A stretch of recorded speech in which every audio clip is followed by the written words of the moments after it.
Hello dear students, this is your science assignment number 3 and we are reading chapter number 10, Light, Sound and Force. So we have read the chapter and we are on the topic force. So what is force? Force is a push or pull that is applied on the objects. अगर आप किसी भी object को push करते हो या पुल करते हो तो एक्चुअल में आप उसके ऊपर फोर्स लगा रहे होते हो. Tie a string to a toy car. If you pull at the string, the car moves towards you. Now push a table with pressure.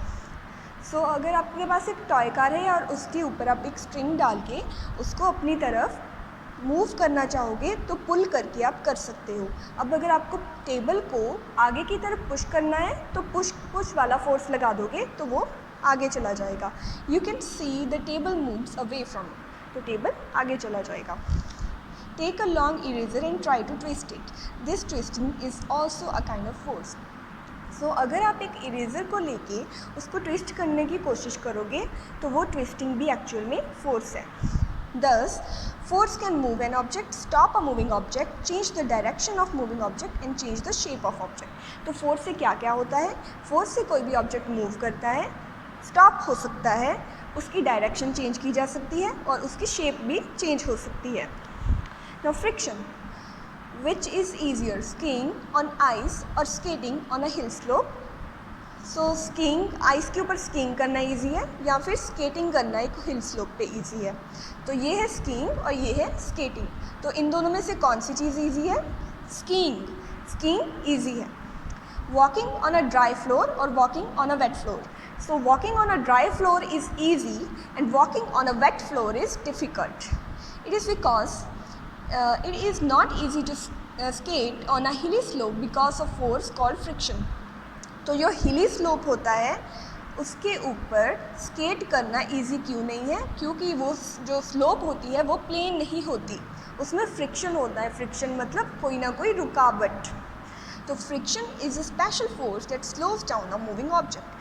तो किसी भी मूव करने वाले ऑब्जेक्ट को जब कोई चीज़ रोक लेती है तो उसको हम बोलते हैं फ्रिक्शन, मतलब रुकावट. When there is very less friction things tend to slide. जब फ्रिक्शन बहुत कम होता है तो चीज़ें स्लाइड करने लगती हैं, मतलब उनको रोकने वाला कोई नहीं होता, कोई भी ऐसा फोर्स नहीं होता जो उनको रोके, तो वो स्लाइड करने लगती हैं.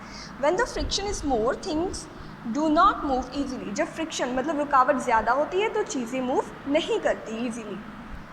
Now open today's assignment and we will discuss short answer questions.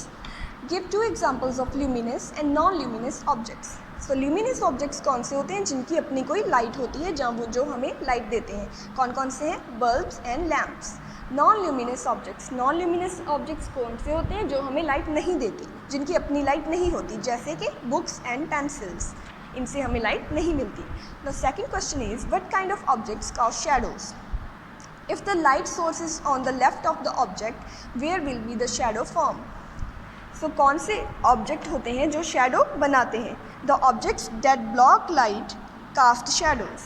For वो वाले ऑब्जेक्ट जो लाइट को ब्लॉक करते हैं, मतलब लाइट को अपने अंदर में से नहीं निकलने देते, उनको हम वो ऑब्जेक्ट वैसे होते हैं जो शैडो को बनाते हैं.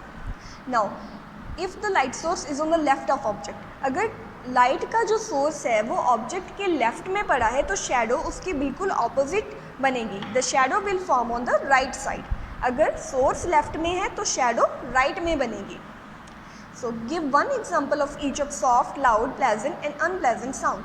सो प्लेजेंट साउंड की एग्जाम्पल क्या आ गई? पियानो एंड रेनफॉल, जो सुनने में अच्छा लगता है. अनप्लेजेंट साउंड की एग्जाम्पल आ गई शाउटिंग एंड हॉर्न हॉकिंग, जो बिल्कुल भी अच्छा नहीं लगता. सॉफ्ट साउंड की एग्जाम्पल आ गई विस्पर. लाउड साउंड की एग्जाम्पल आ गई beating a drum. Now what is force? Force is a push और पुल अप्लाइड ऑन ऑब्जेक्ट्स. सो जब हम किसी ऑब्जेक्ट पे पुश और पुल अप्लाई करते हैं तो वो फोर्स होता है. Now Shantanu pushed his cart on a tiled floor and it moved fast and easily. When he pushed his cart on the carpet it was difficult to move. Why? So जब शांतनु ने floor जो कि tile वाला था, मतलब tile लगी हुई थी फ्लोर पे, उस पर अपनी कार को मूव किया तो वो ईजिली मूव कर गई. बट जब उसने कारपेट पे अपनी कार को मूव करने की कोशिश की तो वो डिफ़िकल्टी फेस कर रहा था. क्यों? Because tiled floor offers less friction. क्योंकि जो टाइल्ड फ्लोर होता है उसमें रुकावट कम होती है. क्योंकि वो पॉलिश्ड होता है, उसमें कोई भी उबड़ खाबड़ चीज़ें नहीं होती और रुकावट कम होती है, मतलब लेस फ्रिक्शन होता है। While the carpet offers more friction to the cart, जबकि जो कारपेट है उसमें मोर फ्रिक्शन होता है, उसमें रुकावट ज़्यादा होती है, क्योंकि कारपेट में आप अगर देखोगे तो वो धागे से लगे होते हैं, वो थोड़ी सी रुकावट क्रिएट करते हैं कार को मूव करने। So that's all for today.